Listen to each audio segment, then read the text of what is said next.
Okay, and welcome back to the WCLH Radio YouTube channel. Here today with Ariel Reed, the Sports Director. As I mentioned in the intro, Assistant Sports Director. So it's only right that we get it going with both of us. I'm obviously going to be the interviewer for all parties, but I'll answer some of the questions here in case you actually wanted to get to know me. So the first question is just simply, how'd you get into radio and how long have you been here? So I got into radio my freshman year, second semester, and that's just because the previous sports director, Ben Mendel, was just like kind of pestering me to get into it because like he knew I wanted to go into broadcasting and he knew this is a good like stepping stone for that. So that's kind of how I got into it, and then once I got in, I just fell in love with it. Yeah, I have a pretty similar story. Ben was pretty good at recruiting people, and I was a little bit less of a pester, more of like a, do you want to come on radio? Yes, I do. Yes, yes, I would love to. Yeah. The timing of his show was always... Yeah, that was the hard part. Do you want to come on radio? Yeah, okay, we'll be in the studio tonight at midnight. Okay. Okay, I guess. Like, I guess. But, you know, sports talk radio is also late at night, so we have the morning show now, though. Yeah, we got pushed into prime time. I've been in it now since my sophomore year. It's my senior year, so 3 years now. What are you going on, like 2? I think, yeah, we're about to hit 2 years? Yeah. Oh, wait. No, it'd be a year. Because I started second semester freshman year. Well, that's when I, like, officially, like, got into it more. Yeah, so it's been a year. Wow, look at you. Big growth in 1 year. I thought it feels like 2. I feel like I've been here forever. Yeah. So time for where we're going to get the hate comments. Yeah. What are your favorite sports teams, and what is the backstory with that? So, like, professional team-wise, my favorite teams are the Pittsburgh Steelers, the Houston Astros, and the Golden State Warriors. Now, before the bandwagon, like, people start hating on me, my parents are from, like, my mom's from Texas. So growing up, I watched Astros. Like, she's from Houston, so that was just, like, the team we watched. My dad's the only one in our family who's really into football, so he's from Pennsylvania originally. We grew up watching the Pittsburgh Steelers. And then I'm originally from Pasadena, California, which is in the Los Angeles area, but, like, my parents, like, didn't watch the Lakers. They watched the Warriors, so I grew up watching the Warriors. So, like, my teams have valid reasons for... Yeah. Like, I mean, my teams are also pretty easy to hate, so... Yeah. I'm sure some of the comments will be directed towards that. So, I'm originally from New York, so Yankees fan. Moved to Pennsylvania, so Eagles fan. I appreciate greatness, so LeBron fan. Real easy there. Yeah, I mean, I respect those. Like, there's reasons behind it. Yeah. So, I already know the answer to this question, but do you play sports? Yes, I play sports. I am a center on the women's basketball team here. But, like, in high school, I did every sport possible. Like, I did cross country, I did soccer, obviously I did basketball, I did AAU basketball, I did track and field, I did softball for a while, but then I got bored of that, so I just stuck to track. Yeah. Yeah, so I came from a pretty big school. I think my graduating class, so just like the people that graduated with me, was like 750. 750? 750. Oh my god. So it was also a very political school when it came to sports on who made the team and who didn't. So it was just, I'm not even going to waste my efforts. Do you want to guess how many people I graduated with? 45. Close, 55.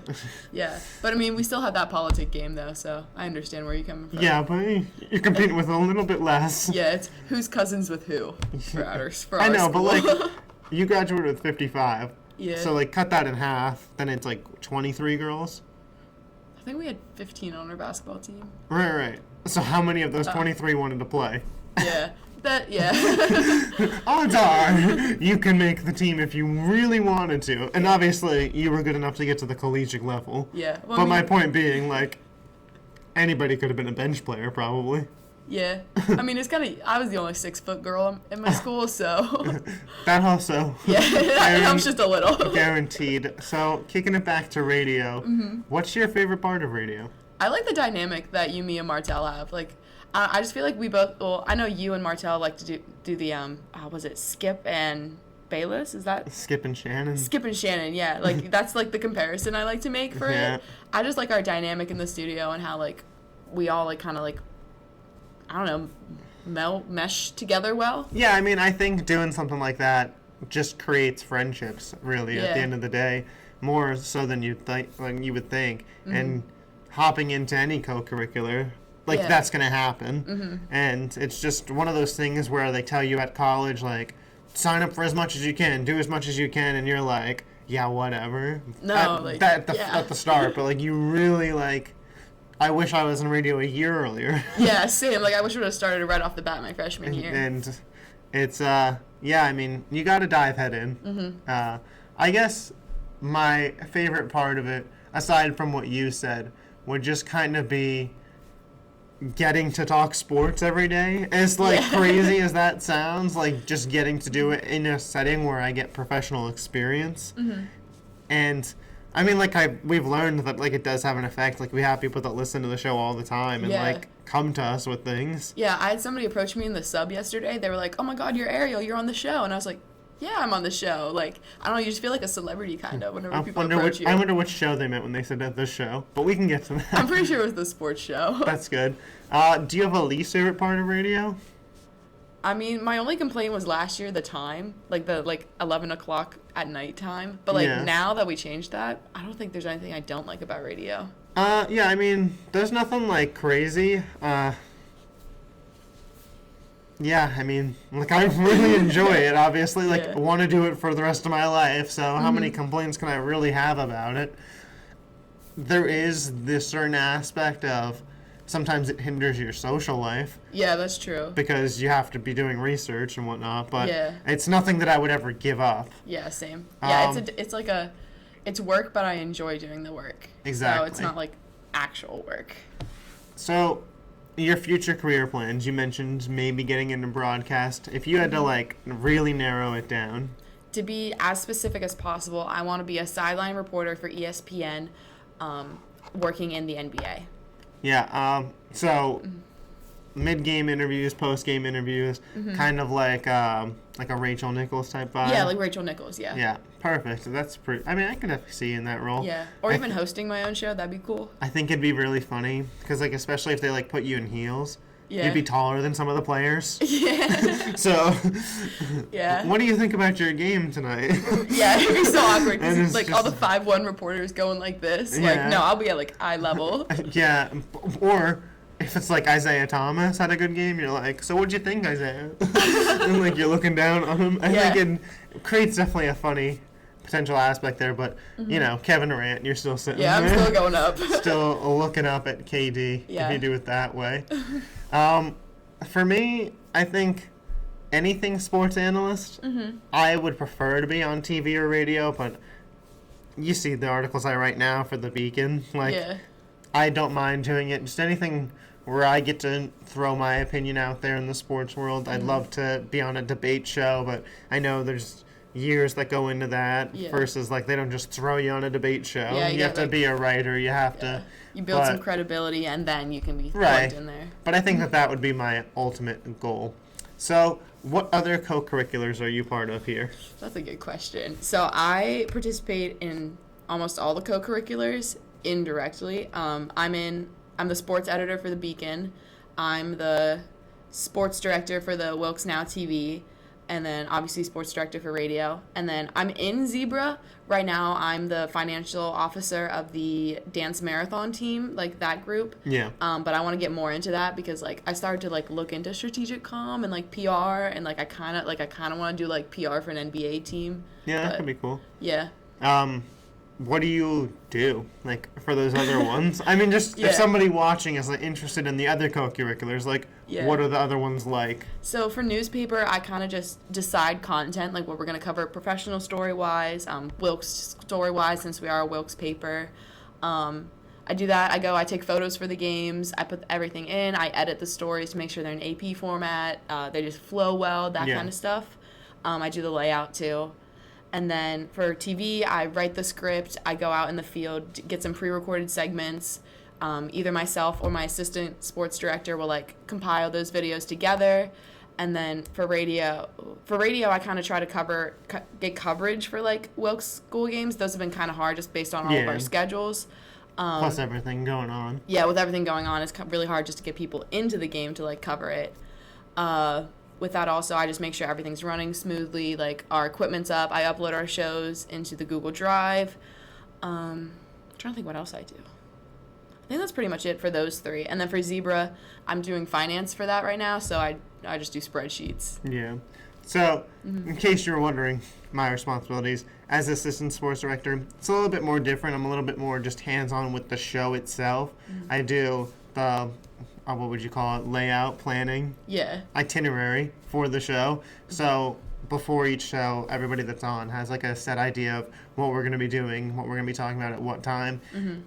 I've done shows before doing that. They get very convoluted. And then you spend an hour with just you and Luke talking about arena football somehow. So I was like, I think I want to just set time limits on things. Yeah, no, and I appreciate that too. Then, of course, radio personality is a part of it. What you see me doing right now with social media, follow the Twitter, should all be in the description. If I forget, at WCLH radio, at WCLH_sports. There you go. And then for The Beacon, I'm the co-opinion editor. My writing is more opinion-based, so that is the section I am in. I do what she said, but opinion. Pretty self-explanatory there.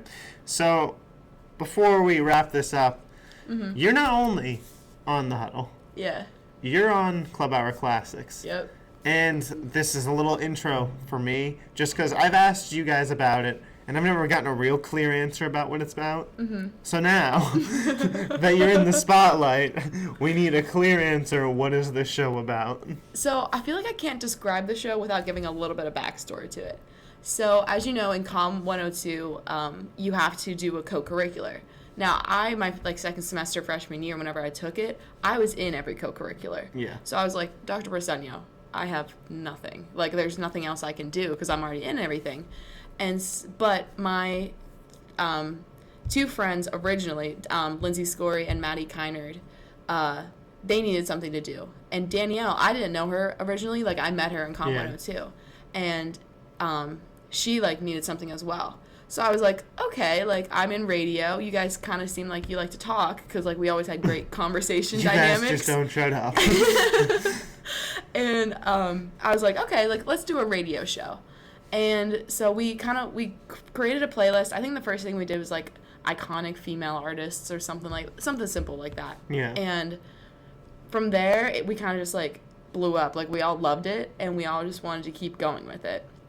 So we kind of what we do is we have a playlist of songs, and then I usually create an itinerary just because the way I am, I like to have certain things set.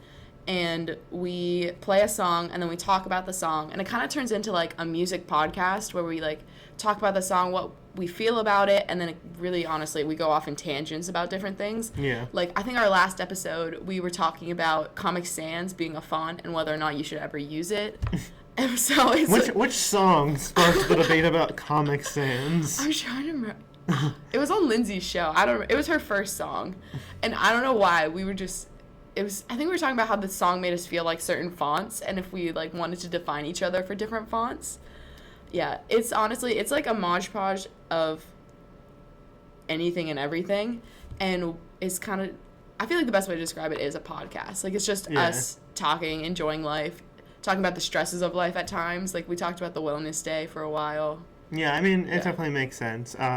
If you know our personalities, you know how it works. Yeah, I definitely wanted to include that just to show that we're not just sports people 24/7. At the same time, I do the stuff, the opinion for the paper, where some of it's about sports, but some of it's about the music that I really like. I have a Drake album review series going. That's a good series. Which people wouldn't necessarily know if they just looked at me as sports. You have a whole nother show. But I'm assuming sports is rarely touched except for maybe when it was your specific show. No, I brought up, on the second computer that we have in there, I always put a sports game on because we always record on Sundays, which is when prime time for sports. And I always bring up people. I said Juju Smith-Schuster once, and they all went, who? Really? And I was like, really feel like they should know who Juju yeah. was. I was like, he's on TikTok. Like, you had to have seen him. And they're like, no. That's Yeah. crazy. But that is all the questions I have. If you have any questions for us, leave them in the comments. We'll be interacting with them for sure. But until next time, peace.